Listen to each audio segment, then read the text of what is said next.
Operation ಅತಂತ್ರ ವಿಶೇಷ ಕಾರ್ಯಕ್ರಮಕ್ಕೆ ಸ್ವಾಗತ. ನಾನು ಹರಿಪ್ರಸಾದ್.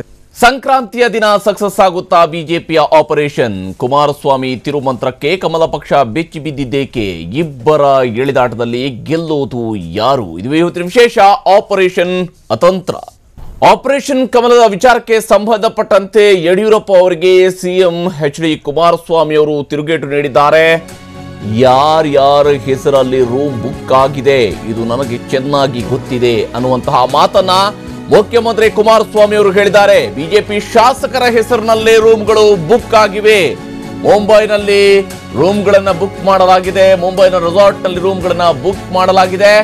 ಯಾರ ಹೆಸರಲ್ಲಿ ರೂಮ್ ಬುಕ್ ಆಗಿದೆ ಅನ್ನೋದು ಕೂಡ ನನಗೆ ಗೊತ್ತಿದೆ ಅನ್ನುವಂತಹ ಮಾತನ್ನ ಯಡಿಯೂರಪ್ಪ ಅವರಿಗೆ ಸಿಎಂ ಎಚ್.ಡಿ. ಕುಮಾರಸ್ವಾಮಿ ಅವರು ತಿರುಗೇಟು ನೀಡಿದ್ದಾರೆ. ಬಿಜೆಪಿ ಶಾಸಕರ ಹೆಸರಿನಲ್ಲಿ ರೂಮ್ಗಳು ಬುಕ್ ಆಗಿವೆ ಅನ್ನೋದನ್ನು ಕೂಡ ಹೇಳಿದ್ದಾರೆ. ಈ ಮೂಲಕವಾಗಿ ಏನ್ ನಡೀತಾ ಇದೆ, ಇಲ್ಲಿ ನಡೀತಾ ಇರುವಂತಹ ಪ್ಲಾನ್ ಏನಿದೆ, ಬಿಜೆಪಿಯ ಪ್ಲಾನ್ ಏನಿದೆ, ಇದರ ಬಗ್ಗೆ ನನಗೆ ಸ್ಪಷ್ಟ ಚಿತ್ರಣ ನನ್ನ ಕಣ್ಣ ಮುಂದಿದೆ ಮತ್ತು ನನ್ನ ಇಡೀ ಮಾಹಿತಿ ನನ್ನ ಅಂಗೈಯಲ್ಲಿದೆ ಅನ್ನುವಂತಹ ರೀತಿಯ ಮಾತುಗಳನ್ನ ಇವತ್ತು ಮುಖ್ಯಮಂತ್ರಿ ಕುಮಾರಸ್ವಾಮಿ ಅವರು ಹೇಳ್ತಾ ಇದ್ದಾರೆ. ಈ ಮೂಲಕ ಬಿಜೆಪಿ ಶಾಸಕರ ಹೆಸರಿನಲ್ಲಿ ರೂಮ್ಗಳು ಬುಕ್ ಆಗಿವೆ, ಇದು ನನಗೆ ಗೊತ್ತಿದೆ ಅನ್ನುವಂಥದ್ದನ್ನ ಹೇಳಿದ್ದಾರೆ. ಯಾವ ರೀತಿಯಲ್ಲಿ ಒಂದ್ ಕಡೆಯಲ್ಲಿ ಕುಮಾರಸ್ವಾಮಿಯವರು ಜವಾಬ್ದಾರಿಯುತವಾಗಿ ಮಾತನಾಡಬೇಕು, ಬೇಜವಾಬ್ದಾರಿಯ ಹೇಳಿಕೆಗಳನ್ನ ನೀಡಬಾರದು ಅನ್ನುವಂಥ ಮಾತನ್ನ ಪ್ರತಿಪಕ್ಷ ನಾಯಕರಾಗಿರುವಂತಹ ಯಡಿಯೂರಪ್ಪ ಅವರು ಹೇಳಿದ್ರೆ, ಈಗ ಯಡಿಯೂರಪ್ಪ ಅವರಿಗೆ ಸಿಎಂ ಕುಮಾರಸ್ವಾಮಿ ಅವರು ಹೇಳಿರೋದು ಏನು ಅನ್ನೋದನ್ನು ನೋಡೋಣ. ಯಡಿಯೂರಪ್ಪನವರು ಈ ರೀತಿಯ ಸುಳ್ಳನ್ನ ಹೇಳ್ತಕ್ಕಂಥ ಬಹಳ ದಿವಸ ಮಾಡ್ಲಿಕ್ಕೆ ಆಗೋದಿಲ್ಲ. ಇವತ್ತು ಕಳೆದ ಒಂದು ವಾರದಿಂದ ಜೆಡಿಎಸ್ನಿಂದ ಕಾಂಗ್ರೆಸ್ನಿಂದ 12 ಜನ MLAಗಳು 15 ಜನ MLAಗಳು ಪಕ್ಷವನ್ನು ತೊರಿತಾ ಇದ್ದಾರೆ ಅಂತಕ್ಕಂಥದ್ದು ಮಾಧ್ಯಮದಲ್ಲಿ ಬರ್ತಾ ಇರತಕ್ಕಂಥದ್ದು ನೋಡ್ತಾ ಇದ್ದೇನೆ. ಬಿಜೆಪಿಯವರು ಮಾಡ್ತಾ ಇರತಕ್ಕಂಥ ಎಫರ್ಟ್ಗಳು ನಿಮ್ಮಗಳಿಗೆ ಆ ಪಕ್ಷದ ನಾಯಕರಿಂದಲೇ ದೊರಕಿರ್ತಕ್ಕಂಥದ್ದೇನಿದೆ, ಬಹುಶಃ ಅದರ ಮೇಲೆ ನೀವು ಈ ರೀತಿಯಲ್ಲಿ ಪ್ರತಿ ಒಂದು ವಾರದಿಂದ ಬಿಂಬಿಸ್ತಾ ಇದ್ದೀವಿ.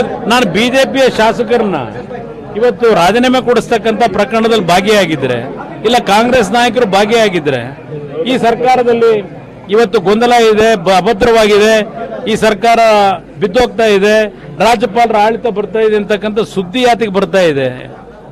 ಯಡಿಯೂರಪ್ಪನವರು ಪಾಪ ಏನು ಕಸರತ್ತು ಮಾಡ್ತಾ ಇದ್ದಾರೆ. 104 ಮತ್ತು ನಾನು ಹೇಳಿದ್ದೀನ ಶಾಸಕರನ್ನೆಲ್ಲ ಅಲ್ಲಿ ಕರ್ಕೊಂಡು ಗುಂಪು ಮಾಡ್ಕೊಂಡು ಏನೋ ಅವರೆಲ್ಲ ಸೇರಿ ಅಲ್ಲಿಂದ ರೆಸಾರ್ಟ್ನಲ್ಲಿ ಯಾವ ಶಾಸಕನ ಹೆಸರಿನಲ್ಲಿ, ಬಿಜೆಪಿಯ ಶಾಸಕನ ಹೆಸರಿನಲ್ಲಿ ಮುಂಬೈನಲ್ಲಿ ಯಾವ ರೆಸಾರ್ಟ್ನಲ್ಲಿ ರಿಸರ್ವೇಶನ್ ಮಾಡಿದ್ದಾರೆ, ಎಷ್ಟು ರೂಮ್ಗಳು ರಿಸರ್ವೇಶನ್ ಮಾಡ್ಕೊಂಡಿದ್ರು, ಎಷ್ಟು ಜನ ಕಾಂಗ್ರೆಸ್ ಜೆಡಿಎಸ್ನ ಶಾಸಕರುಗಳಿಗೆ ಆಮಿಷಗಳನ್ನ ಒಡ್ಡಿ ಕರ್ಕೊಂಡು ಹೋಗ್ಲಿಕ್ಕೆ ಪಾಪ ವ್ಯರ್ಥ ಕಸರತ್ತು ಮಾಡ್ಕೊಂಡು ಕೂತಿದ್ದಾರೆ. ಮಾಹಿತಿ ನನ್ನ ಹತ್ರ ಇಲ್ವೇ? ಆದ್ರೆ ನಾನು ಪಾಪ ಏನೋ ವ್ಯರ್ಥ ಕಸರತ್ತು ಮಾಡ್ತಾ ಇದ್ದಾರೆ, ಮಾಡ್ಕೊಳ್ಳಿ. ಈಗಾಗಲೇ ನಮ್ಮ ಒಂದು ಮೈತ್ರಿ ಸರ್ಕಾರದಲ್ಲಿ 120 ಶಾಸಕರ ಬೆಂಬಲ ಇದ್ದಾಗ ನಾನು ಬಿಜೆಪಿಯಿಂದ ಯಡಿಯೂರಪ್ಪನವ್ರ ಹಿಂದೆ 20 ಜನದ ರಾಜೀನಾಮೆ ಕೊಡಿಸಿದ್ರು. 20 ಜನಗಳ ಕಾಂಗ್ರೆಸ್ ಜೆಡಿಎಸ್ ಶಾಸಕರ ರಾಜೀನಾಮೆ ತಗೊಂಡು ಚುನಾವಣೆಗೆ ಕಾರಣಕರ್ತರೇನಿದ್ದಾರೆ, ಆ ರೀತಿ ನಾನು ಮಾಡಬೇಕು ಅನ್ನೋದಿದ್ದಿದ್ರೆ ಇಷ್ಟೊತ್ತಿಗೆ ಎಷ್ಟು ಜನದ ರಾಜೀನಾಮೆ ಕೊಡಿಸ್ಲಿಕ್ಕೆ ಅವಕಾಶಗಳಿತ್ತು. ನಾನು ಅಧಿಕಾರ ದುರುಪಯೋಗ ಪಡಿಸ್ಕೊಳ್ಳಿಕ್ಕೆ ಹೋಗಿಲ್ಲ. ಯಾರಿಗೂ ಯಾವುದೇ ಬಿಜೆಪಿಯ ಶಾಸಕರಿಗೆ ಒತ್ತಾಯವನ್ನು ನಾನು ಹಾಕ್ಲಿಕ್ಕೆ ಹೋಗಿಲ್ಲ. ಬಿ.ಸಿ. ಪಾಟೀಲ್ ಅವರು ಎಲ್ಲೂ ಹೋಗಲ್ಲ, ಅವರು ನಮ್ಮ ಸಹೋದರರೇ. ಬಿ.ಸಿ. ಪಾಟೀಲ್ ಅವರು ಅವರ ಕುಟುಂಬದ ಮದುವೆಯ ಕಾರ್ಯಕ್ರಮದಲ್ಲಿ ಅವರೇನು ಬ್ಯುಸಿಯಾಗಿದ್ದಾರೆ. ಬಿ.ಸಿ. ಪಾಟೀಲ್ರು ನನ್ನ ಜೊತೆ ಹಲವಾರು ಬಾರಿ ಕೂತು ಚರ್ಚೆ ಮಾಡಿದ್ದಾರೆ. ಹೌದು, ಬಿ.ಸಿ. ಪಾಟೀಲ್ರನ್ನು ದಾರಿ ತಪ್ಪಿಸ್ಲಿಕ್ಕೆ ಹೋದವರು ಬಿಜೆಪಿ ನಾಯಕರು. ಇದು ಕುಮಾರಸ್ವಾಮಿ ಅತ್ಯಂತ ಸ್ಪಷ್ಟವಾದಂತಹ ನಿಲುವು. ಮತ್ತೊಂದು ಕಡೆಯಲ್ಲಿ ಬಿಜೆಪಿ ಶಾಸಕರು ಈಗ ಗುರುಗ್ರಾಮದ ಕಡೆಗೆ ಹೊರಟಿದ್ದಾರೆ. ಹರಿಯಾಣದ ಗುರುಗ್ರಾಮದ ಕಡೆಗೆ ಈಗಾಗಲೇ ಬಿಜೆಪಿಯ ಶಾಸಕರು ಶಿಫ್ಟ್ ಆಗ್ತಾ ಇದ್ದಾರೆ. ದೆಹಲಿಯಲ್ಲಿ ಕರ್ನಾಟಕ ಭವನದಲ್ಲಿ ಇದ್ದಂತಹ ಬಿಜೆಪಿ ಶಾಸಕರು ಅಲ್ಲಿಂದ ಈಗ ನೇರವಾಗಿ ಗುರುಗ್ರಾಮದ ಕಡೆಗೆ ಹೋಗ್ತಾ ಇದ್ದಾರೆ. ದೆಹಲಿಯ ಹೋಟೆಲ್ಗಳಲ್ಲೂ ಏನು ಇದ್ರು ಮತ್ತು ಕರ್ನಾಟಕ ಭವನಗಳಲ್ಲಿ ಏನಿದ್ರು, ಅಲ್ಲಿಂದ ಈಗ ಶಾಸಕರು 6-7 ಕಾರ್ಗಳಲ್ಲಿ ಈಗಾಗಲೇ ರೆಸಾರ್ಟ್ ಕಡೆಗೆ ಪ್ರಯಾಣವನ್ನು ಆರಂಭಿಸಿದ್ದಾರೆ. ದೆಹಲಿಯ ಪಕ್ಕದಲ್ಲೇ ಇರುವಂತಹ ಗುರುಗ್ರಾಮ ಹರಿಯಾಣ ರಾಜ್ಯದಲ್ಲಿ ಬರುತ್ತೆ. ಹರಿಯಾಣ ಬಿಜೆಪಿ ಅಧಿಕಾರದಲ್ಲಿರತಕ್ಕಂತಹ ರಾಜ್ಯ. ಈ ಕಾರಣಕ್ಕಾಗಿ ಗುರುಗ್ರಾಮದ ಕಡೆಗೆ ಬಿಜೆಪಿ ಶಾಸಕರು ತೆರಳುತ್ತಾ ಇದ್ದಾರೆ. ಒಂದಷ್ಟು ಜನ ಶಾಸಕರು ಈಗ ಅಲ್ಲಿ ಹೋಗಿ ಇವತ್ತು ವಾಸ್ತವ್ಯ ಹೂಡ್ತಾರೆ. ಪ್ಲಾನ್ ಪ್ರಕಾರ ಮುಂಬೈಗೆ ಹೋಗುವಂಥದ್ದಿತ್ತು, ಆದರೆ ಮುಂಬೈಯ ಬದಲಿಗೆ ಈಗ ಗುರುಗ್ರಾಮದ ಕಡೆಗೆ ಹೋಗ್ತಾ ಇದ್ದಾರೆ. ಗುರುಗ್ರಾಮದಲ್ಲಿ ಇವತ್ತು ಹಾಲ್ಟ್ ಆಗ್ತಾರೆ. ನಾಳೆ ಮತ್ತೆ ದೆಹಲಿಗೆ ಬಂದು ಅಮಿತ್ ಶಾ ಅವರ ಜೊತೆಗೆ ಒಂದು ಮಾತುಕತೆ, ಒಂದು ಸಭೆಯಲ್ಲಿ ಭಾಗಿಯಾಗುವಂತಹ ನಿರೀಕ್ಷೆಯೂ ಕೂಡ ಇರುವಂತಹದ್ದು. ಈ ಎಲ್ಲ ಕಾರಣಕ್ಕೆ, ಯಾಕಂದ್ರೆ ಲೋಕಸಭಾ ಚುನಾವಣೆಯ ಪ್ರಿಪರೇಷನ್ಸ್ ದೃಷ್ಟಿಯಿಂದಲೂ ಕೂಡ ಶಾಸಕರ ಜೊತೆಗೆ ಸಭೆ ನಡೆಯುತ್ತೆ ಅನ್ನುವಂತಹ ಮಾಹಿತಿಯನ್ನ ಬಿಜೆಪಿ ನಾಯಕರು ಹೇಳ್ತಾನೆ ಇದ್ದಾರೆ.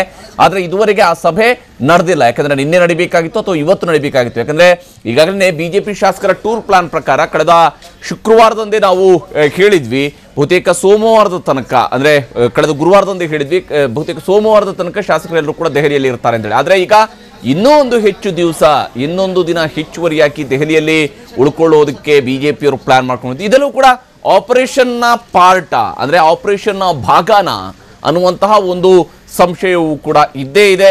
ಯಾಕಂದ್ರೆ ರಾಜಕೀಯ ಬೆಳವಣಿಗೆಗಳಲ್ಲಿ ಒಂದಷ್ಟು ಒತ್ತಡವನ್ನ ಹೇರ್ತಕ್ಕಂತಹ ಕೆಲಸ ಇವೆಲ್ಲವೂ ಕೂಡ ಬಹಳ ವ್ಯವಸ್ಥಿತವಾಗಿ ನಡೀತಾ ಇರುವಂಥದ್ದಂತೂ ಸ್ಪಷ್ಟವಾಗ್ತಾ ಇದೆ.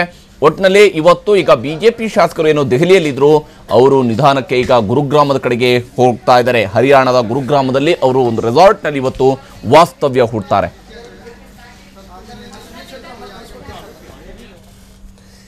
ಯಾಕೆ ಹಾಗಿದ್ರೆ ಇಷ್ಟೆಲ್ಲ ಡೆವಲಪ್ಮೆಂಟ್ಸ್ ನಡೀತಿರುವಂಥದ್ದು? ಒಂದು ಕಡೆಯಲ್ಲಿ ಅವರು ಹೇಳಿದ್ದಾರೆ, ಇನ್ನೊಂದು ಕಡೆಯಲ್ಲಿ ಇವರು ಹೇಳಿದ್ದಾರೆ. ಎರಡೂ ಕಡೆಯಿಂದ ಕೂಡ ಎಳೆದಾಟ ಬಹಳ ಜೋರಾಗಿ ನಡೀತಾ ಇದೆ. ಅದಕ್ಕೆ ಬೇಕಾದಂಥ ತಂತ್ರಗಾರಿಕೆಯನ್ನು ಎರಡೂ ಕಡೆಯಲ್ಲೂ ಕೂಡ ಮಾಡ್ತಾ ಇರುವಂಥದ್ದು. ಹಾಗಾದ್ರೆ ಏನೇನು ನಡೀತಾ ಇದೆ, ಆ್ಯಕ್ಚುಲಿ ಲೆಕ್ಕಾಚಾರ ಹೆಂಗಿರುವಂಥದ್ದು, ಎಲ್ಲದರ ಬಗ್ಗೆ ಒಂದು ಡೀಟೇಲ್ ಆಗಿರುವಂಥ ರಿಪೋರ್ಟನ್ನು ನೋಡೋಣ. ಮತ್ತು ಬಿಜೆಪಿ ಶಾಸಕರು ಕೂಡ ಇಮಿಡಿಯೇಟ್ ಆಗಿ ಈಗ ಗುರುಗ್ರಾಮಕ್ಕೆ ಹೋಗಬೇಕು. ಬಿಜೆಪಿ ಶಾಸಕರು ಕೂಡ, ಒಂದು ಬಿಜೆಪಿ ನಾಯಕರು ಕೂಡ ಒಂದಷ್ಟು ಸವಾಲುಗಳು ಕೂಡ ಇದೆ ಈ ಒಂದು ಆಪರೇಷನ್ಗೆ ಕೈ ಹಾಕುವಂಥ ಸಂದರ್ಭದಲ್ಲಿ ಅನ್ನೋದು ಕೂಡ ಸ್ಪಷ್ಟವಾಗ್ತಾ ಇದೆ. ಅದರ ಬಗ್ಗಿನ ರಿಪೋರ್ಟನ್ನು ನೋಡೋಣ. ಆಪರೇಷನ್ ಸಕ್ಸಸ್ ನಿರೀಕ್ಷೆಯಲ್ಲಿದೆ ಕಮಲ ಪಕ್ಷ.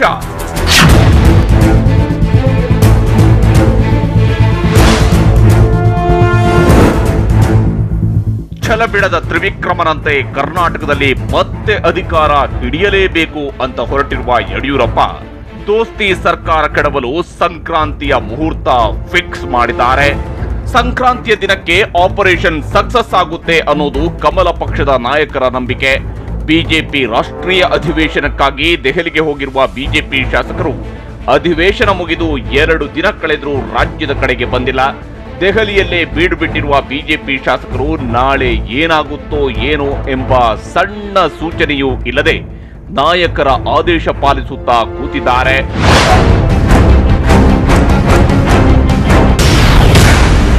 ಮುಂಬೈ ಸೇರ್ತಾರ ಕಾಂಗ್ರೆಸ್ನ 8-10 ಅತೃಪ್ತ ಶಾಸಕರು. ಎಸ್, ಇದೇ ಇವತ್ತಿನ ಯಕ್ಷ ಪ್ರಶ್ನೆ. ಬಿಜೆಪಿ ನಾಯಕರು ಹೇಳೋ ಪ್ರಕಾರ 8ರಿಂದ 10 ಜನ ಕಾಂಗ್ರೆಸ್ ಶಾಸಕರು ಮುಂಬೈಗೆ ಬರುತ್ತಾರಂತೆ. ಹೀಗೆ ಬರೋ ಶಾಸಕರ ನೇತೃತ್ವ ವಹಿಸಲು 2 ನಾಯಕರನ್ನ ಯಡಿಯೂರಪ್ಪ ಮುಂಬೈಗೆ ಕಳುಹಿಸಿದ್ದಾರೆ. ಮುಂಬೈಗೆ ಇಂದು ರಾತ್ರಿಯೊಳಗೆ ಕಾಂಗ್ರೆಸ್ ಶಾಸಕರು ಬಂದ್ರೆ ನಾಳೆಯಿಂದ ಅಸಲಿ ಗೇಮ್ ಶುರುವಾಗುತ್ತೆ ಅಂತ ಈ ಆಪರೇಷನ್ನ ನೇತೃತ್ವ ವಹಿಸಿದವರು TV9ಗೆ ಖಚಿತಪಡಿಸಿದ್ದಾರೆ. ಆದರೆ ಇಷ್ಟೊಂದು ಕಾಂಗ್ರೆಸ್ ಶಾಸಕರು ಮುಂಬೈಗೆ ಬರದಿದ್ದರೆ ಕಮಲ ಪಕ್ಷದ ಪ್ಲಾನ್ ಠುಸ್ ಆಗಲಿದೆ. ಬಿಜೆಪಿ ಆಪರೇಷನ್ ಮಂತ್ರಕ್ಕೆ ಕುಮಾರಸ್ವಾಮಿ ತಿರುಮಂತ್ರ. ಯಾವಾಗ ಬಿಜೆಪಿಯಲ್ಲಿ ಕಾಂಗ್ರೆಸ್ ಶಾಸಕರ ಆಪರೇಷನ್ಗೆ ಬೇಕಾದ ಸಿದ್ಧತೆ ಜೋರಾಯಿತೋ, ಇತ್ತ ಸಿಎಂ ಕುಮಾರಸ್ವಾಮಿ ಸರ್ಕಾರ ರಕ್ಷಿಸಿಕೊಳ್ಳಲು ಅಖಾಡಕ್ಕಿಳಿದಿದ್ದಾರೆ. ಸಚಿವರಾದ ಬಂಡೆಪ್ಪ ಖಾಶೆಂಪುರ ಹಾಗೂ ಸಿಎಸ್ ಪುಟ್ಟರಾಜು ಅವರಿಗೆ ಬಿಜೆಪಿಯ ನಿರ್ದಿಷ್ಟ ಶಾಸಕರನ್ನ ಸಂಪರ್ಕಿಸಲು ಸೂಚನೆ ನೀಡಿದ್ದಾರೆ. ಇದೇ ವೇಳೆ ಸಿಎಂ ತಮ್ಮ ಕೆಲ ಆಪ್ತ ಸ್ನೇಹಿತರನ್ನ ಬಳಸಿಕೊಂಡು ಬಿಜೆಪಿಯ 5ರಿಂದ 6 ಜನ ಶಾಸಕರನ್ನ ಸೆಳೆಯಲು ಮುಂದಾಗಿದ್ದಾರೆ. ಹೀಗೆ ಬರುವ ಬಿಜೆಪಿ ಶಾಸಕರಲ್ಲಿ 2 ಸಚಿವ ಸ್ಥಾನ ಹಾಗೂ 4 ಮಂದಿಗೆ ನಿಗಮ ಮಂಡಳಿ ಸ್ಥಾನ ನೀಡುವುದು ಸಿಎಂ ಪ್ಲಾನ್.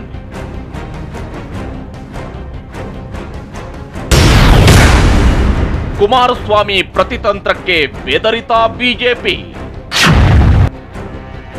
ಒಂದೆಡೆ ಸಿಎಂ ಕುಮಾರಸ್ವಾಮಿ ಅಖಾಡಕ್ಕಿಳಿಯುತ್ತಿದ್ದಂತೆ ಕಮಲ ಪಕ್ಷ ಎಚ್ಚೆತ್ತುಕೊಂಡಿದೆ. ಈಗ ತಮ್ಮ ಜೊತೆಗಿರುವ 104 ಶಾಸಕರನ್ನ ಹಿಡಿದಿಟ್ಟುಕೊಳ್ಳೋದು ಬಿಜೆಪಿಗೆ ಸವಾಲಾಗಿದೆ. ಇದೇ ಕಾರಣಕ್ಕೆ ಇಂದು ಮಧ್ಯಾಹ್ನ ದೆಹಲಿಯಲ್ಲಿ ಬಿಜೆಪಿ ಶಾಸಕರ ಜೊತೆ ಪ್ರತಿಪಕ್ಷ ನಾಯಕ ಯಡಿಯೂರಪ್ಪ ಸಭೆ ನಡೆಸಿದ್ರು. ನಂತರ ದೆಹಲಿಯಲ್ಲಿದ್ದ ಶಾಸಕರನ್ನ ಹರಿಯಾಣದ ಗುರುಗ್ರಾಮಕ್ಕೆ ಶಿಫ್ಟ್ ಮಾಡಲು ನಿರ್ಧರಿಸಲಾಗಿದೆ.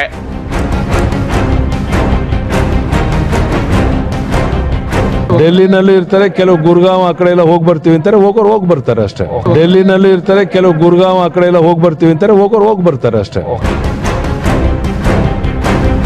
ಒಟ್ನಲ್ಲಿ ಏಟಿಗೆ ಎದುರೇಟು, ತಂತ್ರಕ್ಕೆ ಪ್ರತಿತಂತ್ರ ಎಂಬಂತೆ ದೋಸ್ತಿ ಪಕ್ಷಗಳು ಹಾಗೂ ಬಿಜೆಪಿ ನಡುವೆ ಶಾಸಕರನ್ನ ಖರೀದಿ ಮಾಡುವ ಸ್ಪರ್ಧೆ ಏರ್ಪಟ್ಟಂತಿದೆ. ಇದರಲ್ಲಿ ಯಾರು ಖರೀದಿಯಾಗ್ತಾರೆ, ಯಾರು ಆಪರೇಷನ್ ನಲ್ಲಿ ಸಕ್ಸಸ್ ಆಗ್ತಾರೆ ಅನ್ನೋದು ಮುಂದಿನ 2 ದಿನಗಳಲ್ಲಿ ನಿರ್ಧಾರವಾಗಲಿದೆ.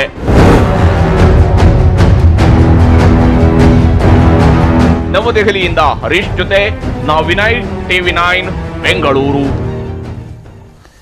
ಶಾಸಕರನ್ನ ಖರೀದಿ ಮಾಡೋದಕ್ಕೆ ಪಕ್ಷಗಳೇನೋ ರೆಡಿಯಾಗಿದ್ದಾವೆ. ಆದರೆ ಬಿಕರಿಗಿರುವಂಥ ಶಾಸಕರು ಯಾರು ಅನ್ನೋದ್ರ ಬಗ್ಗೆ ಹುಡುಕ್ತಾ ಹೋದಾಗ ಒಂದೊಂದು ರೀತಿಯಾದಂಥ ಪಟ್ಟಿಗಳು ಸಿಗ್ತಿದ್ದಾವೆ. ನಿಜಕ್ಕೂ ಕೂಡ ಇವರಲ್ಲಿ ಎಷ್ಟು ಜನ ಖರೀದಿಗೆ ರೆಡಿಯಾಗಿ ನಿಂತಿದ್ದಾರೆ, ಯಾರನ್ನ ಖರೀದಿ ಮಾಡುತ್ತಾರೆ, ಯಾರೆಲ್ಲ ಖರೀದಿ ಆಗ್ತಾರೆ, ಇವೆಲ್ಲವೂ ಕೂಡ ಬಹಳ ಕುತೂಹಲ ಇರತಕ್ಕಂಥದ್ದು. ಇದರ ಆಧಾರದ ಮೇಲೆ ಎಷ್ಟು ಜನ ಖರೀದಿ ಆಗ್ತಾರೆ ಅನ್ನೋದ್ರ ಆಧಾರದ ಮೇಲೇ ಈ ಬಾರಿಯ ಆಪರೇಷನ್ನ ಸಕ್ಸಸ್ ಅಥವಾ ಫೇಲ್ಯೂರ್ ನಿಂತಿರುತ್ತೆ. ಇದು ಒಂದು ರೀತಿಯಂಥ ಅತಂತ್ರ ರೀತಿಯಾದಂಥ ಆಪರೇಷನ್ ಆಗಿ ಕಂಡು ಬರ್ತಾ ಇರುವಂಥದ್ದು. ಇದೇ ಕಾರಣಕ್ಕಾಗಿ ಈ ವಿಚಾರವಾಗಿ ನಾವು ಚರ್ಚೆಯನ್ನು ನಡೆಸೋಣ. ನಮ್ಮ ಜೊತೆಗೆ ನಮ್ಮ ಸ್ಟುಡಿಯೋದಲ್ಲಿ ಅತಿಥಿಗಳು ಕೂಡ ಜಾಯ್ನ್ ಆಗಿದ್ದಾರೆ. ಭಾರತೀಯ ಜನತಾ ಪಕ್ಷದ ರಾಜ್ಯ ವಕ್ತಾರರಾಗಿರುವ ಡಾಕ್ಟರ್ ವಾಮನಾಚಾರ್ಯ ಅವರು ಈ ಕಾರ್ಯಕ್ರಮದಲ್ಲಿ ಜಾಯ್ನ್ ಆಗಿದ್ದಾರೆ.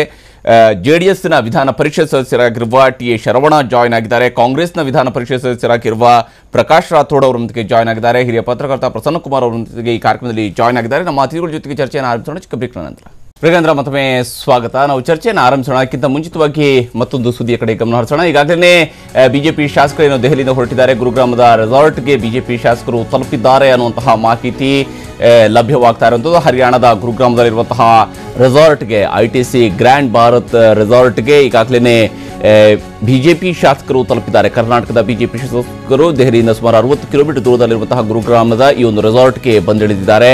ಇಲ್ಲಿ ಇವತ್ತು ರಾತ್ರಿಯನ್ನು ಈ ಶಾಸಕರು ಕಳೀತಾರೆ. ಶಾಸಕರ ಜೊತೆ ರೆಸಾರ್ಟ್ಗೆ BS ಯಡಿಯೂರಪ್ಪ ಅವರು ಕೂಡ ತೆರಳಿದ್ದಾರೆ. ಈ ಮೂಲಕ ಎಲ್ಲ ಶಾಸಕರ ಜೊತೆಯಲ್ಲಿ ಇಟ್ಟುಕೊಳ್ಳುವಂತಹದ್ದು ಇಲ್ಲಿ ಬಹಳ ಮುಖ್ಯವಾಗಿ ಒಂದು ಅಂಶವನ್ನು ನಾವು ಮರಿಲೇಬಾರದು. ಆಪರೇಷನ್ ಇನ್ ಕೇಸ್ ಬಿಜೆಪಿಯವರು ಮಾಡಿ ಅದರಲ್ಲಿ ಏನೋ ಸಕ್ಸಸ್ ಆದರೂ ಕೂಡ ಬಿಜೆಪಿಯ ಶಾಸಕರು ಕೈ ಕೊಟ್ಟರೆ ಆ ಆಪರೇಷನ್ ಮತ್ತೆ ಫೇಲ್ಯೂರ್ ಆಗುತ್ತೆ. ನಾವೇನು ತಮಾಷೆ ಮಾಡ್ತೀವಲ್ಲ ಅದೇ ರೀತಿಯಾಗಿ ಆಪರೇಷನ್ ಸಕ್ಸಸ್ ಪೇಷಂಟ್ ಡೈಡ್ ಅನ್ನೋಂಥ ರೀತಿಯಲ್ಲೂ ಕೂಡ ಆಗ್ಬೋದು. ಈ ರೀತಿಯಾದಂಥ ಒಂದು ಅತಂತ್ರವಾಗಿರ್ತಕ್ಕಂತಹ ಸ್ಥಿತಿಯಲ್ಲಿರುವಂಥ ಕಾರಣಕ್ಕಾಗಿ ಬಹುಶಃ ಶಾಸಕರನ್ನ ಮಾನಿಟರ್ ಮಾಡುವಂಥದ್ದು ಕೂಡ ಬಹಳ ಮುಖ್ಯವಾಗಿದೆ. ಹೇಗೆ ಕಾಂಗ್ರೆಸ್ JDSನವರಿಗೆ ತಮ್ಮ ಶಾಸಕರನ್ನ ಮಾನಿಟರ್ ಮಾಡೋದು ಮುಖ್ಯನೋ ಬಿಜೆಪಿ ಕೂಡ ಅಷ್ಟೇ ಮುಖ್ಯವಾಗಿದೆ. ಈ ಕಾರಣಕ್ಕಾಗಿ ಈಗ ರೆಸಾರ್ಟ್ಗೆ ಈಗ ಬಿಜೆಪಿ ಶಾಸಕರೆಲ್ಲ ತಲುಪಿದ್ದಾರೆ. ಯಡಿಯೂರಪ್ಪ ಅವರು ಬಹುತೇಕ ಬೆಂಗಳೂರಿಗೆ ವಾಪಸ್ ಆಗ್ತಾರೆ ಅನ್ನೋಂಥದ್ದಿತ್ತು. ಆದರೆ ಕಡೆ ಕ್ಷಣದಲ್ಲಿ ಯಡಿಯೂರಪ್ಪ ಅವರು ಅದನ್ನು ಕ್ಯಾನ್ಸಲ್ ಮಾಡ್ಕೊಂಡಿದ್ದಾರೆ. ರಾಜ್ಯಕ್ಕೆ ಮರಳದೇನೆ ವಾಪಸ್ ಅವರು ದೆಹಲಿಯಲ್ಲಿ ಉಳ್ಕೊಳ್ಳೋದಕ್ಕೆ, ಯಾಕಂದ್ರೆ ಅವರು ನಮಗೆ ರಿಯಾಕ್ಷನ್ ಅನ್ನ ಮಾಧ್ಯಮಕ್ಕೆ ರಿಯಾಕ್ಷನ್ ಕೊಡುವಂತ ಸಮಯದಲ್ಲಿ ಕೆಲ ಶಾಸಕರು ಗುರುಗ್ರಾಮದ ಕಡೆಗೆ ಹೋಗ್ತಾರೆ, ಕೆಲವರು ಡೆಲ್ಲಿಯಲ್ಲಿ ಇರ್ತಾರೆ ಅನ್ನೋದನ್ನ ಹೇಳಿದ್ರು. ಆದರೆ ಕೊನೆಗೆ ಯಡಿಯೂರಪ್ಪ ಅವರೇ ಶಾಸಕರ ಜೊತೆಗೆ ಗುರುಗ್ರಾಮಕ್ಕೆ ಹೋಗಿರುವಂತಹ ಘಟನೆ ಕೂಡ ನಡೆದಿರ್ತಕ್ಕಂಥದ್ದು. ಇದನ್ನ ಗಮನಿಸಿದ್ರೆ ಯಾವ ರೀತಿಯಾದಂತಹ ಒಂದಷ್ಟು ತಂತ್ರಗಾರಿಕೆಗಳು ಹಿಂಗೆಲ್ಲ ನಡೀತಾ ಇದ್ದಾವೆ ಅನ್ನೋದು ಕೂಡ ಗೋಚರ ಆಗ್ತಾ ಇರುವಂತಹದ್ದು.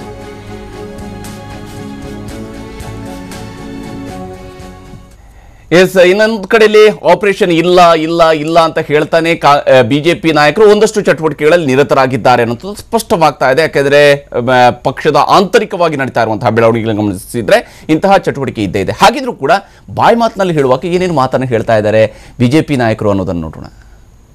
ಕುಮಾರಸ್ವಾಮಿ ಅವರು ಅವರ ಮಾತನ್ನ ನಾವು ಗಮನಿಸಿದ್ರೆ ಈಗಾಗಲೇ ಕುದುರೆ ವ್ಯಾಪಾರ ಶುರು ಮಾಡಿದ್ದಾರೆ ಅಂತ ಕಾಣಿಸುತ್ತೆ. ಸರ್ಕಾರದಲ್ಲಿರುವವರು ಏನ್ ಬೇಕಾದ್ರೂ ಮಾಡ್ಬೋದು ಅನ್ನುವಂಥ ದರ್ಪದಿಂದ ಅವರು ಮಾತಾಡ್ತಿದ್ದಾರೆ. ನಮ್ಮ ಯಾವುದೇ ಶಾಸಕರು 104 ಜನ ಕೂಡ ಅವರ ಯಾವುದೇ ಮಾತಿಗೆ ಕಿವಿಗೊಡುವುದಿಲ್ಲ. ನಾವೆಲ್ಲ ಒಟ್ಟಾಗಿ ಭಾರತೀಯ ಜನತಾ ಪಾರ್ಟಿಯ ಕಾರ್ಯಕರ್ತರಾಗಿ ಇರ್ತೀವಿ. ಮುಂದಿನ ಲೋಕಸಭಾ ಚುನಾವಣೆಗೆ ತಯಾರಿಯನ್ನು ನಡೆಸ್ತೀವಿ ಅನ್ನುವಂಥ ಭರವಸೆಯನ್ನು ಕೂಡ ಇವತ್ತು ಯಡಿಯೂರಪ್ಪನವರಿಗೆ ನಡೆದಂಥ ಮೀಟಿಂಗ್ ಅಲ್ಲಿ ಕೊಟ್ಟಿದ್ದಾರೆ. ನಾವು ನಿನ್ನೆಯಿಂದ ಎಲ್ಲ ಮಾಧ್ಯಮಗಳ ಸಮಕ್ಷಮದಲ್ಲಿಯೇ ನಮ್ಮ ಕಾರ್ಯಕ್ರಮ ಮಾಡಿದ್ದೇವೆ. ಎಲ್ಲ ನಮ್ಮ ಲೋಕಸಭಾ ಸದಸ್ಯರುಗಳು, ರಾಜ್ಯಸಭಾ ಸದಸ್ಯರುಗಳು, ವಿಧಾನ ಪರಿಷತ್ ಸದಸ್ಯರು ಇಲ್ಲಿ ಉಪಸ್ಥಿತರಿರುವ ಕಾರಣ ಮತ್ತೆ ಬೆಂಗಳೂರಿಗೆ ಹೋಗಿ ಇನ್ನೊಮ್ಮೆ ಕಲೆ ಹಾಕುವುದು ಬೇಡ, ಇಲ್ಲೇ ಇದ್ದವರನ್ನ ಒಂದು ದಿವಸ ನಿಲ್ಲಿಸ್ಕೊಂಡು ಎಲ್ಲ ಕೆಲಸ ಕಾರ್ಯಗಳನ್ನು ಮಾಡೋಣ ಅಂತ ಹೇಳುವಂಥ ದೃಷ್ಟಿಯಿಂದ ಲೋಕಸಭಾ ಚುನಾವಣೆ ತಯಾರಿ ಅಮಿತ್ ಶಾರೇ ಬರ್ತಾನೆ ಅಂತ ಹೇಳಿದ ಹಿನ್ನೆಲೆಯಲ್ಲಿ ನಾವು ಇಲ್ಲೇ ನಮ್ಮ ಕಾರ್ಯಕ್ರಮಗಳನ್ನು ಮಾಡಿದೆವು. ಒಂದು ಹಂತದಲ್ಲಿ ಎಲ್ಲ 28 ಲೋಕಸಭಾ ಕ್ಷೇತ್ರದ ಬಗ್ಗೆ ಚರ್ಚೆಗಳನ್ನು ಮತ್ತೊಂದನ್ನು ಸಮಾಲೋಚನೆಗಳನ್ನು ಮಾಡಿದ್ದೇವೆ ಮತ್ತು ತಕ್ಷಣ ಕಾರ್ಯಪ್ರವೃತ್ತರಾಗಬೇಕು ಅಂತ ಹೇಳುವಂಥ ಆದೇಶ ನಮ್ಮ ಅಧ್ಯಕ್ಷರಾದಂಥ ಯಡಿಯೂರಪ್ಪರು ಕೊಟ್ಟಿದ್ದಾರೆ. ಆ ರೀತಿ ನಾವು ಮುಂದುವರಿಸ್ತೇವೆ. ಯಾರೋ ಎಲ್ಲಿಯೋ ಆಪರೇಷನ್ ಕಮಲ ಮತ್ತೊಂದು ಮಾಡ್ತಾರೆ ಅಂತ ಹೇಳೋದು ಇದು ಸತ್ಯಕ್ಕೆ ದೂರವಾದಂಥ ಮಾತು. ಇದು ಬೇಜವಾಬ್ದಾರಿ ಹೇಳಿಕೆ. ಒಬ್ಬ ರಾಜ್ಯದ ಮುಖ್ಯಮಂತ್ರಿಯಾಗಿ ಜವಾಬ್ದಾರಿಯಿಂದ ಹೇಳಿಕೆಯನ್ನು ಕೊಡಬೇಕು. ನಾವು ಯಾರೇ ಒಬ್ಬ ಕಾಂಗ್ರೆಸ್ JDS ಶಾಸಕನ ಟಚ್ ಮಾಡಿಲ್ಲ. ನಾವು 104 ಜನ ಒಗ್ಗಟ್ಟಾಗಿ ಲೋಕಸಭಾ ಚುನಾವಣೆ ದೃಷ್ಟಿಯಿಂದ ನಾವು 20 ಸೀಟ್ ಗೆಲ್ಲೋದ್ರ ಬಗ್ಗೆ ಸ್ಟ್ರಾಟಜಿ ಪ್ರಯತ್ನಗಳು ನಾವು ಮಾಡ್ತಾ ಇದ್ದೇವೆ ಹೊರತು ಅವರು ನಮ್ಮವ್ರನ್ನ ಸಂಪರ್ಕ ಮಾಡಿ ಕಾಂಟ್ಯಾಕ್ಟ್ ಮಾಡಿ ಹಣಕಾಸಿನ ಒಂದು ಆಮಿಷ ಒಡ್ಡಿ ಮಂತ್ರಿ ಮಾಡ್ತೀವಿ ಅಂತೇಳಿ ಮಾಡ್ತಿರೋದು ಅವರೇ ಹೊರತು BJP ಅವರನ್ನ ನಾವು ಯಾವುದೇ ಕಾಂಗ್ರೆಸ್ JDS ಜೊತೆಗೆ ಈ ಕೆಲಸ ಮಾಡಿಲ್ಲ. ಈ ಕೆಲಸ ಕುಮಾರಸ್ವಾಮಿ ಅವರು ಮಾಡ್ತಾ ಇದ್ದಾರೆ. ಇದು ಕಮಲ ಪಕ್ಷದ ನಾಯಕರ ಮಾತುಗಳಾದ್ರೆ, ಇನ್ನೊಂದು ಕಡೆಯಲ್ಲಿ ಕಾಂಗ್ರೆಸ್ನವರು ಶಾಸಕರನ್ನ ಹಿಡಿದಿಟ್ಟುಕೊಳ್ಬೇಕಾಗಿರ್ತಕ್ಕಂತಹ ಸರದಲ್ಲಿರ್ತಕ್ಕಂಥವ್ರು ಇವರು ಕೂಡ ತಮ್ಮದೇ ಧಾಟಿಯ ಮಾತುಗಳನ್ನು ಹೇಳ್ತಾರೆ. ಹೇಗೆ ಶಾಸಕರ ವಿಚಾರವಾಗಿ ಕಾಂಗ್ರೆಸ್ ನಾಯಕರ ಅಭಿಪ್ರಾಯಗಳು ಏನಿದಾವೆ ಅನ್ನೋದನ್ನು ನೋಡೋಣ. ಇಲ್ಲ, ಅದ್ರ ಬಗ್ಗೆ ನಾವೇನು ಚರ್ಚೆ ಮಾಡೋದಕ್ಕೆ ಹೋಗಿಲ್ಲ. ಯಾಕೆಂದ್ರೆ ನಮಗೇನು ಆತಂಕ ಇಲ್ಲ. ಭಾರತೀಯ ಜನತಾ ಪಾರ್ಟಿಯವರು ಅವರ ಮುಖಂಡರುಗಳು ಏನು ಹೇಳ್ಕೊಳ್ತಾ ಇದ್ದಾರೋ ನಮಗೇನು ಅದರ ಬಗ್ಗೆ ಆತಂಕ ಇಲ್ಲ. ನಮಗೆ ಗೊತ್ತಿದೆ ಯಾವ ರೀತಿ ಸರ್ಕಾರ ಸ್ಥಿರವಾಗಿದೆ ಅನ್ನೋದು ನಮಗೆ ಗೊತ್ತಿದೆ. ಆದರೆ ಅವರು ಪ್ರಯತ್ನ ಮಾಡ್ತಿದ್ದಾರೆ. ಅವರು ಪ್ರಯತ್ನ ಮಾಡ್ತಿಲ್ಲ ಅಂತ ನಾನು ಹೇಳೋದಕ್ಕೆ ಹೋಗೋದಿಲ್ಲ. ಅವರು ಪ್ರಯತ್ನ ಮಾಡ್ತಿದ್ದಾರೆ. ಆ ಪ್ರಯತ್ನದಲ್ಲಿ ಅವರು ಯಶಸ್ವಿ ಆಗೋದಕ್ಕೆ ಸಾಧ್ಯವೇ ಇಲ್ಲ.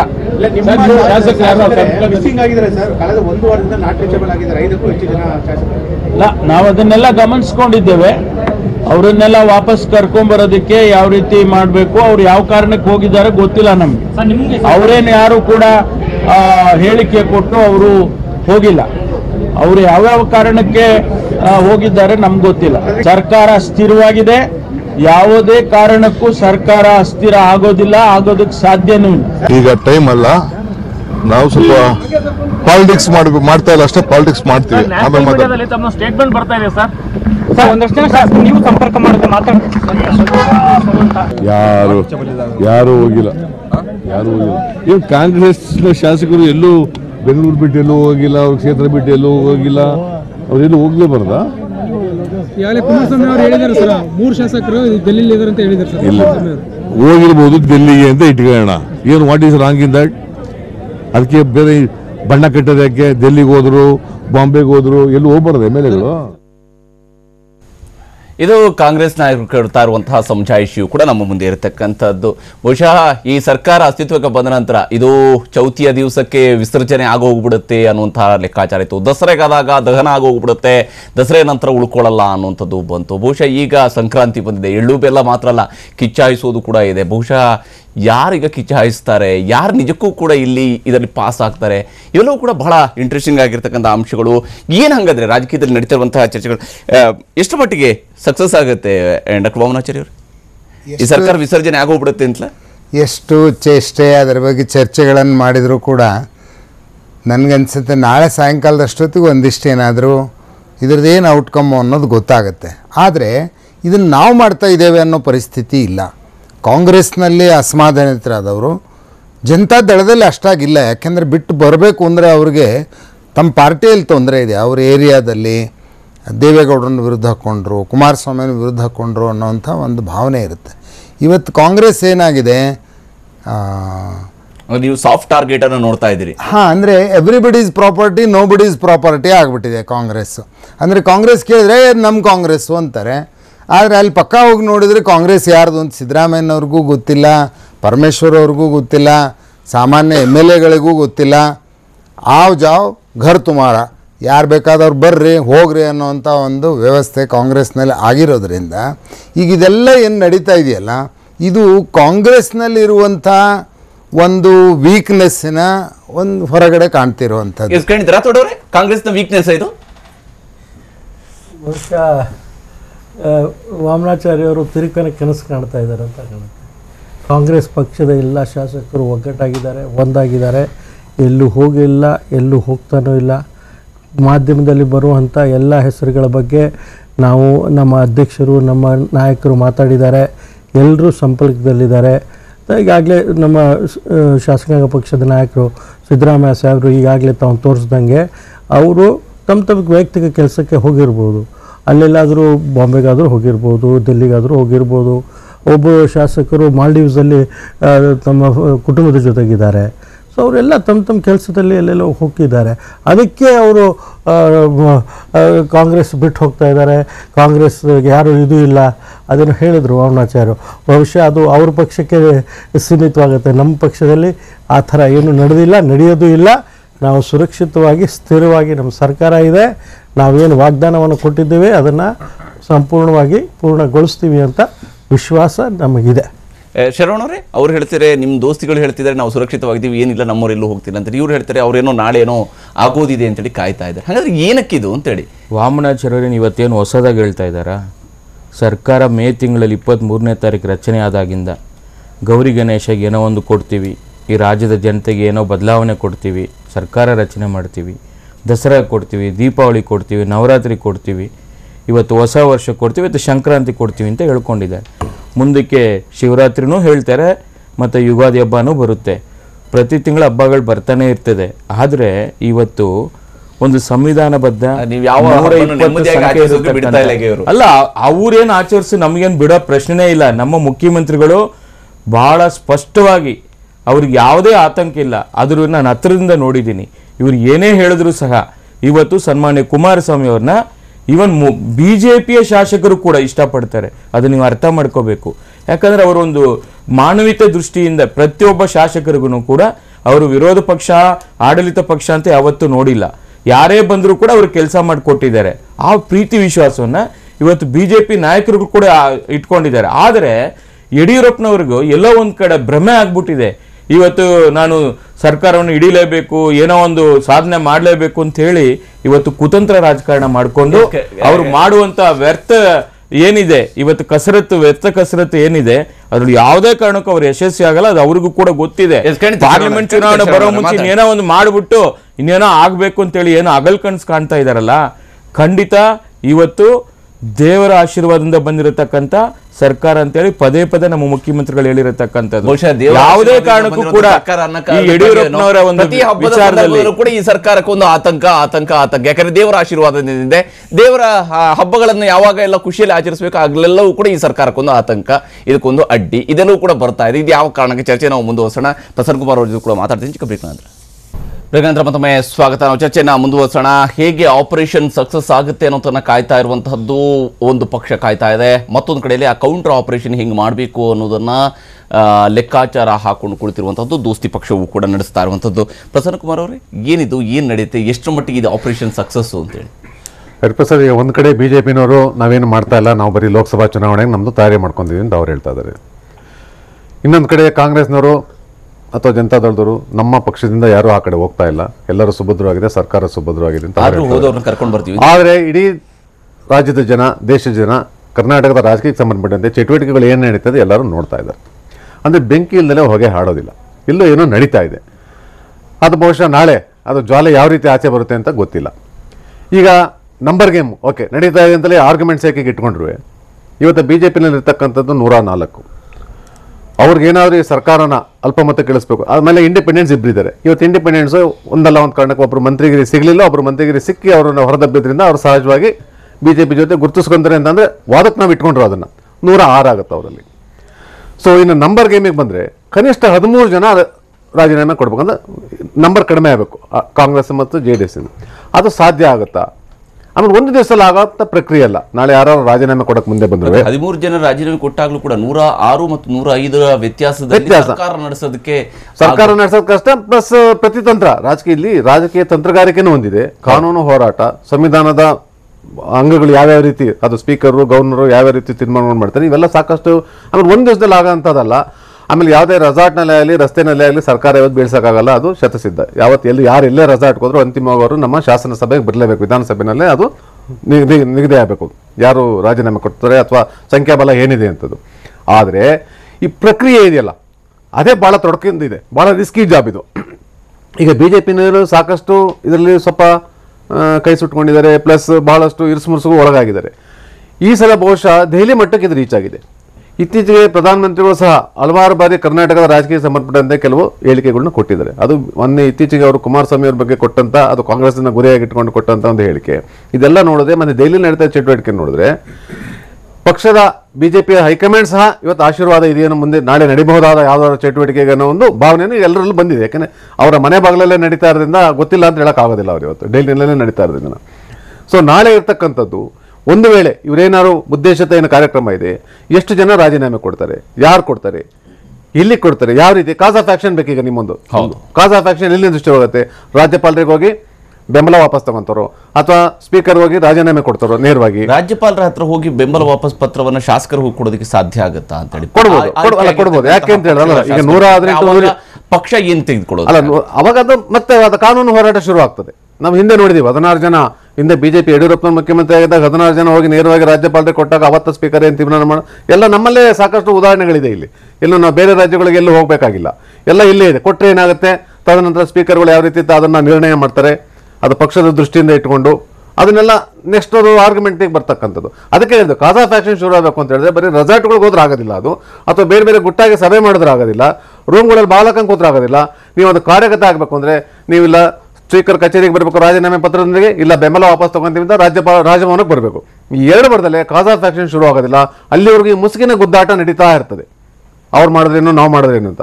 ಇದು ನಾಳೆ ಇವತ್ತು ಹೇಳ್ತಾ ಇದ್ದಾರೆ. ಸಂಕ್ರಾಂತಿ ನಾವೆಲ್ಲ ಹೇಳ್ತೀವಿ, ಸೂರ್ಯನ ಪಥ ಬದಲಾಗುತ್ತೆ, ಅದಾಗುತ್ತೆ ಅಂತೆಲ್ಲ ಚರ್ಚೆ ಮಾಡ್ತೀವಿ. ಆದರೆ ಈಗ ರಾಜಕೀಯದ ಬೆಳಕು ಯಾವ್ಯಾವ ರೀತಿ ಬದಲಾಗುತ್ತೆ ಅನ್ನೋದು ನಾಳೆ ಬೆಳಗ್ಗೆ ಗೊತ್ತಾಗಬೇಕು. ಈಗ ಈ ಬಾರಿ ಏನಾದ್ರು ಬಿಜೆಪಿ ಅವ್ರು ಏನೇ ಹೇಳಿದ್ರು ಎದ್ದೆ ಮುಂದೆ ಇಟ್ಟಿದ್ದಾರೆ, ನಾವಿಲ್ಲ ಅಂತ ಅವ್ರು ಹೇಳ್ಬೋದು.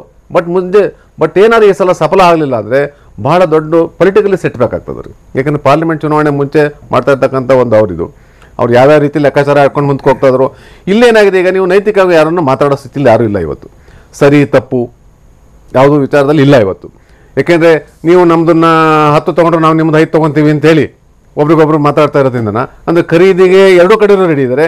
ಖರೀದಿಗೆ ಯಾರ್ಯಾರು ರೆಡಿ ಅಂದರೆ ಹೆಸರುಗಳು ಓಡ್ತಾ ಇದೆ, ಯಾರ್ಯಾರು ಹೆಸರುಗಳು ಓಡಾಡ್ತಾ ಇದೆ, ಯಾರೋ ಬಹಿರಂಗವಾಗಿ ಬಂದು ನಾವ್ಯಾರು ಅದರಲ್ಲಿಲ್ಲ, ನಾವೆಲ್ಲ ಪಕ್ಷದ ನಿಷ್ಠಾವಂತರು, ನಾವೆಲ್ಲ ಇದಾಗೆ. ಇಲ್ಲಿ ಸಮಸ್ಯೆ ಏನಾಗಿದೆ ಪ್ರಸಾದ್, ಚುನಾಯಿತ ಯಾವುದೇ ಒಂದು ಪಾರ್ಟಿ ಯಾವ್ದಾದ್ರು ಒಬ್ರಿಗೆ ಟಿಕೆಟ್ ಕೊಟ್ಟು ಗೆಲ್ಲಬೇಕಾದ್ರೆ ಅಥವಾ ಗೆಲ್ಲಿಸ್ಬೇಕಾದ್ರೆ ಸೈದ್ಧಾಂತಿಕವಾಗಿ ಬದ್ಧತೆ ಇಲ್ದವ್ರಿಗೆ ನೀವು ಟಿಕೆಟ್ ಕೊಡ್ತಾ ಇರೋದ್ರಿಂದ ಇವೆಲ್ಲ ಸಮಸ್ಯೆ ಇರ್ತದೆ. ಆ ಕ್ಷಣಕ್ಕೆ ಯಾರ್ಯಾರಿಗೂ ನೀವು ಒಡ್ತಾ ಇರೋ ಹೆಸರುಗಳನ್ನ ನೋಡಿ ಯಾರ್ಯಾರು ಬರ್ತಾರೆ ಅಂತ, ಯಾರು ಯಾವ್ದಾದ್ರು ಪಕ್ಷಕ್ಕೆ ಇವರು ಭದ್ರಾಗಿದ್ದಾರಾ, ಸೈದ್ಧಾಂತಿಕ ವಿಚಾರಗಳಿಗೆ ಭದ್ರಾಗಿದ್ದಾರಾ, ಅವ್ರು ಯಾರು ಅಲ್ಲ. ನೀವು ಆ ಕ್ಷಣಕ್ಕೆ ಯಾವ್ಯಾವುದೋ ಕಾರಣಕ್ಕೆ ಟಿಕೆಟ್ ಕೊಟ್ಟು ಗೆಲ್ಲಿಸ್ಕೊಂಡು ಕರ್ಕೊಂಡ್ಬರ್ತೀರಿ, ನಾಳೆ ಸಮಸ್ಯೆಗಳನ್ನ ನೀವೇ ಎದುರಿಸ್ತಾ ಇದ್ರಿ. ಅದೇ ಪರಿಸ್ಥಿತಿ ಹಿಂದೆ ಬಿಜೆಪಿನವರು ಅದೇ ಪರಿಸ್ಥಿತಿ ಎದುರಿಸಿದ್ರು.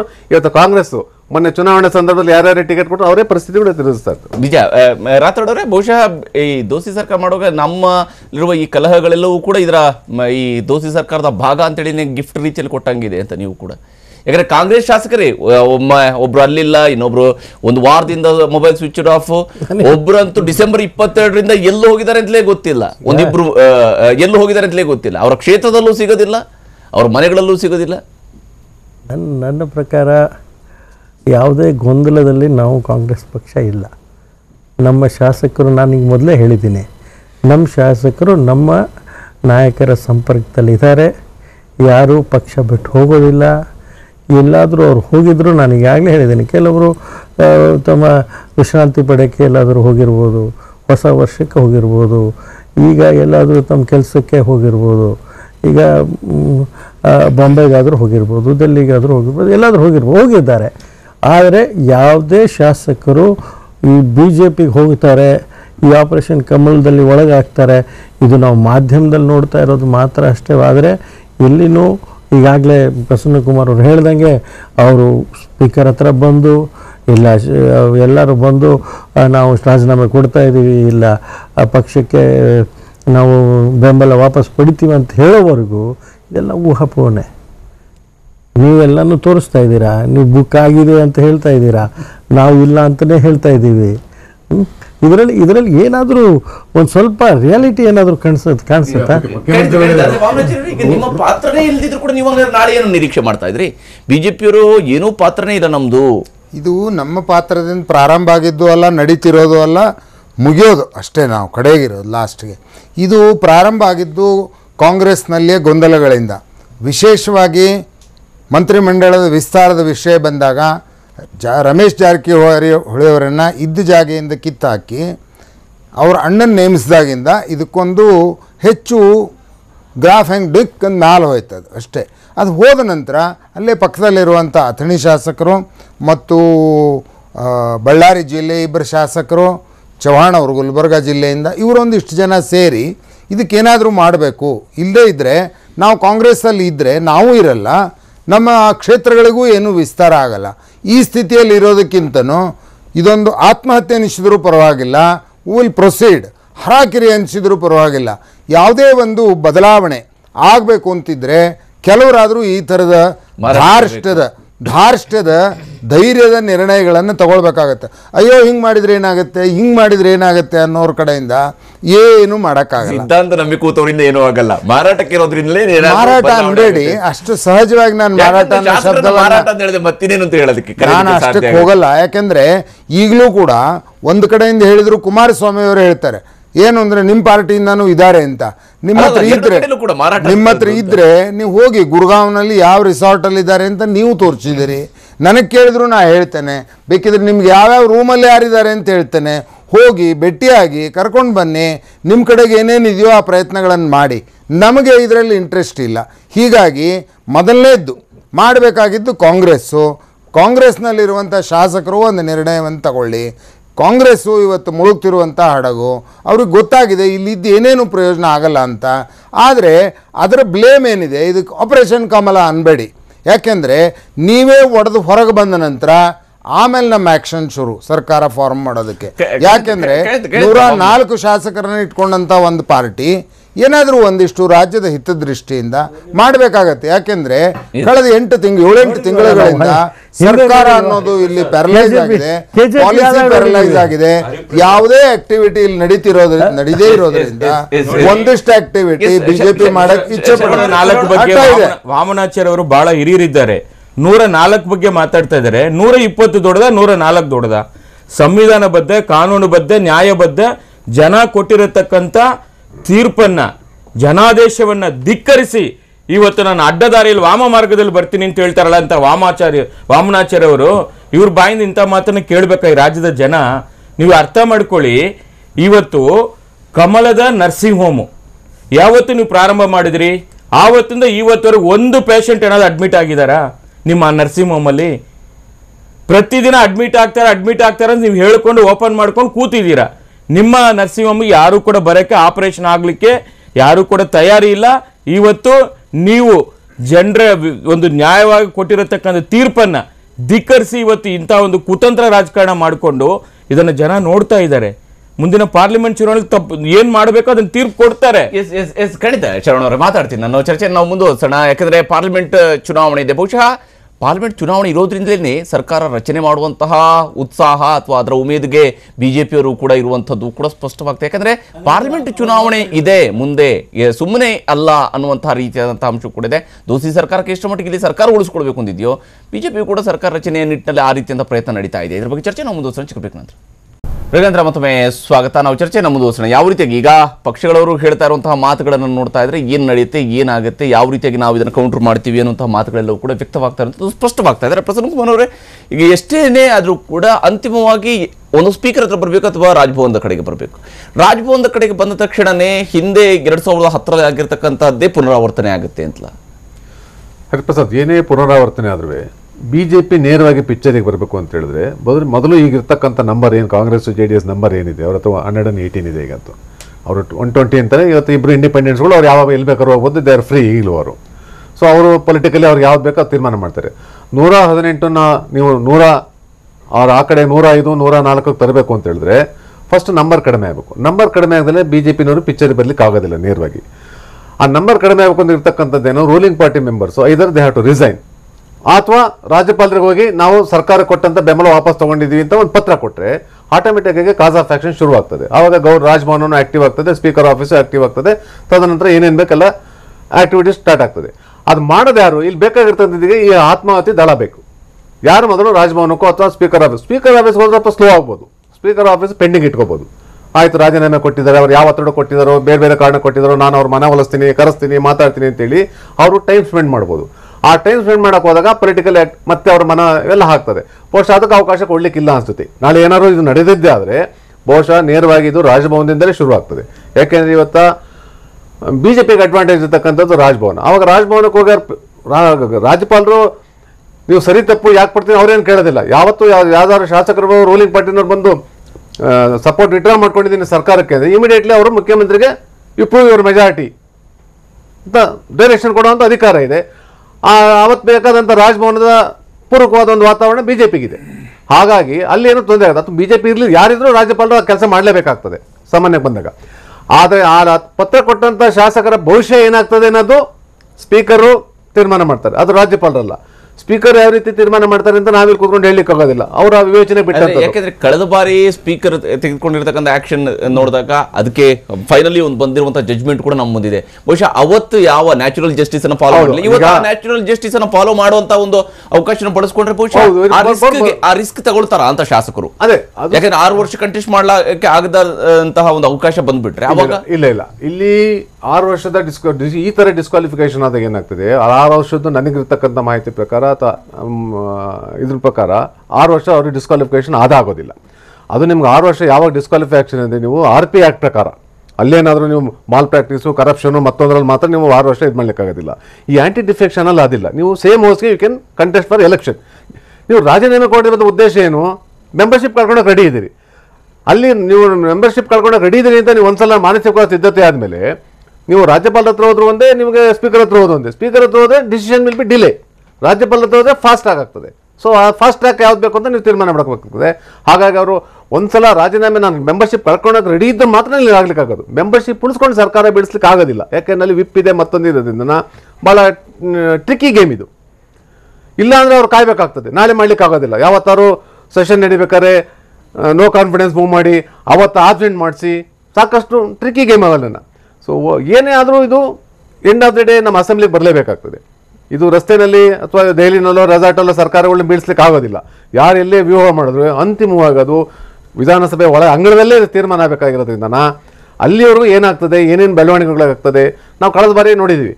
16 ಜನ ರಾಜೀನಾಮೆ ಕೊಟ್ಟು ಡಿಸ್ಕ್ವಾಲಿಫೈ ಆದ್ರೆ ಇನ್ನೇನು ಸರ್ಕಾರ ಬಿದ್ದೋಯ್ತು ಅನ್ಬೇಕಾದ್ರೆ JDSನವರೊಬ್ಬರು ಕೈ ಕೊಟ್ಟಿದ್ರಿಂದ ಲಾಸ್ಟ್ ಮಿನಿಟಲ್ಲಿ ಚನ್ನಪಟ್ಟಣದವರು ಸರ್ಕಾರ ಉಳ್ಕೊಂತ ಹೊತ್ತು. ಅದೇ ರೀತಿ ಅವತ್ತಿನ ರಾಜ್ಯಪಾಲರು 3 ಬಾರಿ ರಾಷ್ಟ್ರಪತಿ ಆಡಳಿತ ಶಿಫಾರಸು ಮಾಡಿದ್ರು, ರಾಷ್ಟ್ರಪತಿ ಆಡಳಿತ ಜಾರಿಗೆ ಬರಲಿಲ್ಲ. ಹಾಗಾಗಿ ರಾಜಕೀಯ ತೀರ್ಮಾನಗಳು ಕೇಂದ್ರ ಸರ್ಕಾರ ಇರ್ಬೋದು, ರಾಜಭವನ ಇರ್ಬೋದು, ಸ್ಪೀಕರ್ ಇರ್ಬೋದು, ಆಯಾ ಸಂದರ್ಭಕ್ಕೆ ಯಾವ ರೀತಿ ತೀರ್ಮಾನ ಆಗ್ತದೆ ಅಂತ ನಾವು ಹೇಳಲಿಕ್ಕೆ ಆಗೋದಿಲ್ಲ. It depends on situation. Yes, ಆದ್ರೆ ಶರಣ ಅವರೇ, ಈ ವ್ಯೂಹವನ್ನು ಭೇದಿಸಿ ನಿಮ್ಮ ಸರ್ಕಾರ ಉಳ್ಕೊಳ್ಳುತ್ತೆ ಅಂತ ಅನ್ಸುತ್ತೆ? 100ಕ್ಕೂ 100% ನಮ್ಮ ಸರ್ಕಾರ 5 ವರ್ಷ ಸನ್ಮಾನ್ಯ ಕುಮಾರಸ್ವಾಮಿ ಅವರು ಮುಖ್ಯಮಂತ್ರಿಯಾಗಿ ಮುಂದುವರಿಸ್ತಾರೆ. ಯಾವುದೇ ತರ ನಮ್ಗೆ ಆತಂಕ ಇಲ್ಲ, ಸುಭದ್ರ ಸರ್ಕಾರ ಇರ್ತದೆ. ಅಲ್ಲ ನೋಡಿ, ಅವ್ರು ಏನ್ ಹೇಳಿದ್ರು, ಸಂಕ್ರಾಂತಿಗೆ ಏನೋ ಸಂಕ್ರಾಂತಿ ಆಗುತ್ತೆ ಅಂತ ಹೇಳಿದ್ರು. ಸಂಕ್ರಾಂತಿಯ ಅರ್ಥ ಏನ್ರಿ ಹೇಳಿ? ಎಳ್ಳು ಬೆಳ್ಳ ಕೊಡ್ಬೇಕು, ಮತ್ತೆ ತಗೋಬೇಕಲ್ವಾ? ಕೊಡೋದು ಒಂದೇ ಅಲ್ಲ, ತಗೊಳ್ಳೋದು ಇದೆಯಲ್ಲ, ಅದೇ ತಾನೇ ಸಂಕ್ರಾಂತಿ ಅಂತ ಹೇಳೋದು ನಾವು. ಆ ಥರ ಬಂದಾಗ ನಾವೇನು ಸನ್ಯಾಸಿಗಳಲ್ಲ, ಅದ್ರ ಕಡೆ ಕೂಡ ಗಮನ ಹರಿಸ್ಬೇಕಾಗುತ್ತೆ. ಆಗ್ಲೇ ಬಹಳ ಜನ ಆತ್ಮೀಯತೆಯಿಂದ ನಮ್ಮ ಮುಖ್ಯಮಂತ್ರಿ ಜೊತೆಯಲ್ಲಿ ಮಾತನಾಡ್ತಾ ಇದ್ದಾರೆ, ನಾನು ಇಲ್ಲ ಅಂತ ಹೇಳಲ್ಲ. ಆದರೆ ಅಂಥ ಪರಿಸ್ಥಿತಿ ಇವತ್ತವರೆಗೂ ನಾವು ತಿಂಕೆ ಮಾಡಿಲ್ಲ, ಆ ಥರ ನಾವು ಯೋಚನೆನೂ ಮಾಡಿಲ್ಲ. 120 ಸಂಖ್ಯಾಬಲ ಇದ್ದಾಗ ಅದ್ರ ಕಡೆ ನಾವ್ಯಾಕೆ ಗಮನ ಹರಿಸ್ಬೇಕು? ನಮ್ಗೆ ಯಾವುದೇ ಥರ ಆತಂಕ ಇಲ್ಲ. ಎಸ್, ಪ್ರಕಾಶ್ ರಾಥೋಡ್, ನಾನು ಇಷ್ಟೇ ಹೇಳ್ತೀನಿ, ನನ್ಗೆ ಗೊತ್ತಾಗ್ತಾ ಇಲ್ಲ. ನಾವು ಇದೆಲ್ಲ ಚರ್ಚೆ, ನಾವಂತೂ ಕಾಂಗ್ರೆಸ್ ಪಕ್ಷದಲ್ಲಿ ನಾವು ಸಹ ಹೇಳಿದ್ದೀವಿ, ನಮ್ಮ ಸರ್ವಣ ಅವರು JDS ಪಕ್ಷದ ಬಗ್ಗೆ ಹೇಳಿದ್ದಾರೆ. BJPಯವ್ರು ಯಾಕೆ ಇಷ್ಟು ಆ ಥರದಲ್ಲಿ ಇದನ್ನು ಕೈ ಹಾಕ್ತಾ ಇದ್ದಾರೆ ಅಂತ ನನಗೂ ಅರ್ಥ ಆಗ್ತಾ ಇಲ್ಲ. ಈಗಾಗಲೇ ನಾವು ಚರ್ಚೆ ಮಾಡಿದಾಗ 17-18 ಜನದ ಅವಶ್ಯಕತೆ ಇದೆ. ಅಷ್ಟು ಜನ ಒಂದೇ ಸತಿ ತರೋಕ್ಕಾಗತ್ತಾ ಅವ್ರಿಗೆ? ಅದು ಅವ್ರಿಗೆ ಗೊತ್ತಿರ್ತಿರೋಂಥ ವಿಷಯ. ವಾಮನಾಚಾರ್ಯವ್ರು ಮಾತು ಹೇಳಿದರು, ಕಾಂಗ್ರೆಸ್ ಮುಳುಗುವ ಹಗಡಗ. ನಾನು ಅವ್ರಿಗೆ ಆತ್ಮಾವಲೋಕನ ಮಾತಾಡೋಕ್ಕೆ ಹೇಳ್ತಾ ಇದ್ದೀನಿ, 3 ರಾಜ್ಯಗಳಲ್ಲಿ ಏನಾಗಿದೆ, ಮುಳುಗ್ತಾ ಇರೋ ಹಡುಗ ನಿಮ್ಮದು. ಯಾವ ಪಕ್ಷ, ನಿಮ್ಮ ಪಕ್ಷಕ್ಕೆ ಸೇರೋರು ನನ್ನ ಪ್ರಕಾರ ಕಾಂಗ್ರೆಸ್ಸಿಂದ ಯಾರೂ ಬರೋದಿಲ್ಲ. ಯಾಕಂದರೆ ಈ ದೇಶದ ವಾತಾವರಣ ಬದಲಾಗಿದೆ. ಇವರು ಸುಳ್ಳುಗಳನ್ನು ಹೇಳಿ ಅತಿ ದೊಡ್ಡ ಸುಳ್ಳುಗಾರ ಪ್ರಧಾನಮಂತ್ರಿ ಇದ್ದಾರೆ. BJPಯ ಇಲ್ಲಿನ ನಾಯಕರುಗಳು ಅದೇ ಥರ ಸುಳ್ಳು ಹೇಳ್ತಾ ಇದ್ದಾರೆ. ಇದನ್ನು ಬಿಟ್ಟು ಅವರು ಲೋಕಸಭೆ ಚುನಾವಣೆ ತಯಾರಿ ಮಾಡಲಿ, ನಾವು ತಯಾರಿ ಮಾಡ್ತೀವಿ, ಲೋಕಸಭೆ ಚುನಾವಣೆ ಎದುರಿಸೋಣ. ಈ ಸುಳ್ಳು ಹೇಳೋದು, ಈ ಸರ್ಕಾರ ಅಸ್ಥಿರ ಮಾಡೋದನ್ನು ಬಿಟ್ಬಿಡಿ ವಾಮನಾಚಾರ್ಯ ಅವರೇ, ಇದನ್ನ ಬಿಟ್ಬಿಡಿ. ಸರ್ಕಾರಕ್ಕೆ ಏನೂ ಆಗೋದಿಲ್ಲ, 5 ವರ್ಷ ನಾವು ಇರ್ತೀವಿ. ಈಚಲ್ ಮರದ ಕೆಳಗಡೆ ಕೂತ್ಕೊಂಡು ನೀರು ಕುಡಿದ್ರೂ ಹೆಂಡ ಕುಡ್ದಂಗೆನೆ. ಇವತ್ತು ಇವ್ರು ಮಾಡ್ತಿರೋಂಥ ಒಟ್ಟು ನಾಟಕಗಳು ಹೇಗಿವೆ ಅಂದರೆ, ಒಂದು ಕಡೆಯಿಂದ ಹೇಳ್ತಾರೆ ಬಿ ಜೆ ಪಿಯಿಂದ ಇಷ್ಟು ಶಾಸಕರನ್ನು ನಾವು ಸೆಳೆದು ಬಿಡ್ತೇವೆ ಅಂತ. ಇನ್ನೊಂದು ಕಡೆಯಲ್ಲಿ ಯಾರ್ಯಾರು ಯಾವ್ಯಾವ ಹೋಟೆಲ್ನಲ್ಲಿ ಮುಂಬೈಯಲ್ಲಿದ್ದಾರೆ, ದಿಲ್ಲಿಯಲ್ಲಿರುವಂಥ 3 ಜನ ಆ ಹೋಟೆಲ್ನಲ್ಲಿದ್ದಾರೆ ಅನ್ನೋದು ನಮಗೆ ಗೊತ್ತಿದೆ. ಇಷ್ಟು ಕ್ರೂಸಿಯಲ್ ಸಮಯದಲ್ಲೇ ನಿಮ್ಮ ಶಾಸಕರು ದಿಲ್ಲಿಗೆ ಹೋದ್ರಾ? 3 ಜನ ಅಲ್ಲ, 13 ಜನ ಇದ್ದಾರೆ ದಿಲ್ಲಿಯಲ್ಲಿ. ಹಾಗೇನೆ ಮುಂಬೈಯಲ್ಲಿ ಒಂದಿಷ್ಟು ಶಾಸಕರಿದ್ದಾರೆ. ನಾನು ವಾಮನಾಚಾರ್ಯ ಚಾಲೆಂಜ್ ಮಾಡ್ತೀನಿ, ಅವರು ಒಬ್ಬರ ಶಾಸಕರನ್ನಾದರೂ ಡೆಲ್ಲಿಯಲ್ಲಿ ನಮಗೆ ತೋರಿಸ್ಬಿಡ್ಲಿ. ನಾನು ಹೇಳ್ತೀನಿ, ನಮ್ಮ ಶಾಸಕರು ಎಷ್ಟವ್ರು ಹೇಳ್ತಾರೆ ಎಲ್ಲ ನಮ್ಮ ಜೊತೆಗೆ ಚಾಲೆಂಜ್ ಮಾಡ್ತೀನಿ. ಕೈಯಲ್ಲಿರತಕ್ಕಂಥದ್ದು ಪ್ರತಿದಿನ ಮಾಹಿತಿ ಬರುತ್ತೆ. ಹಸಿ ಸುಳ್ಳನ್ನ ಹೇಳ್ತಾರಲ್ಲ ವಾಮನಾಚಾರ್ಯ ಅವರು, ಗೊತ್ತಿದ್ರೆ ಅಲ್ಲ ನನಗೆ ಅರ್ಥ ಆಗ್ತಾ ಇಲ್ಲ. ಸುಳ್ಳು ಪರಿಸ್ಥಿತಿ ಏನಿದೆ ಅಂದ್ರೆ ಇವರು ಆಗ್ತಾ ಇಲ್ಲ ಹೇಳ್ತಾ ಇದ್ದಾರೆ. ಒಳಗಡೆ ಹೆದರಿ ಸಾಯಂಕಾಲವರೆಗೆ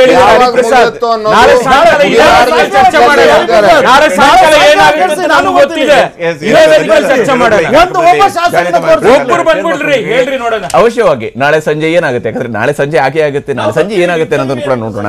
ಇದು ಇವತ್ತಿನ ವಿಶೇಷ. ನೋಡ್ತಾರೆ ಟಿವಿ9.